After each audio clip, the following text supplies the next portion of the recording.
السلام علیکم سر.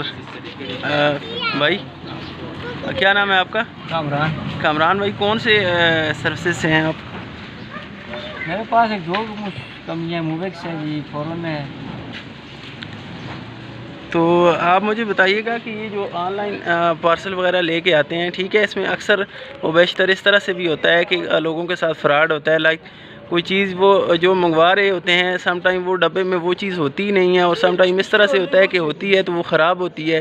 تو اس کا سیف طریقہ کیا ہے؟ ابھی میں آپ سے جس طرح سے کہہ رہا تھا کہ آپ جو ہے نا اوپن کریں والے سے رابطہ کریں، شپر سے، اس سے کہیں کہ پارسل میں وداؤٹ پیمنٹ پہلے چیک کروں گا پھر پیمنٹ کروں گا. تو یہ آپ کو کس طرح سے پتہ چلے گا یا کیا حساب کتاب ہوتا ہے اس کا؟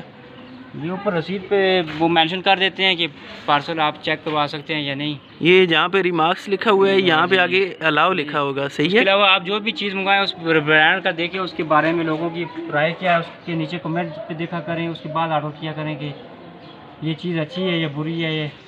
یہ باقی آپ اس کمنٹ دیکھ لیا کریں، اس کے ویوز دیکھا کریں کہ لوگوں کا اس کے بارے میں کیا رائے ہے، اس کے بعد یہ چیزیں. یہ فیس بک پہ تو اکثر اس طرح سے ہوتا ہے سر کہ وہ باقی جو دراز اور اس طرح کی سائڈیں ہیں ان پہ تو چلیں وہ ریٹرن پالیسی بھی ہے، تو یہاں پہ اگر کوئی چیز ہے ریٹرن پالیسی، وہ اگر یہ شپر بھیجنے والا ذمہ داری اٹھائے نا، شپر اگر ایک نمبر ہو، صحیح شپر ہو، تو وہ ریپلیسمنٹ بھی اس کی بھیجے گا. یہ آپ نے ایک چیز منگائی ہے، اگر آپ کو یہ پسند نہیں ہے وہ آپ کو اس کے بدلے دوسری چیز بھیجے گا. یہ والی آپ سے اٹھا لیں گے اور دوسری چیز وہ جب آئے گی آپ کو لا کے دے دیں گے. ٹھیک ہے جی، ٹھیک ہو گیا. بہت شکریہ سر، تھینک یو. السلام علیکم.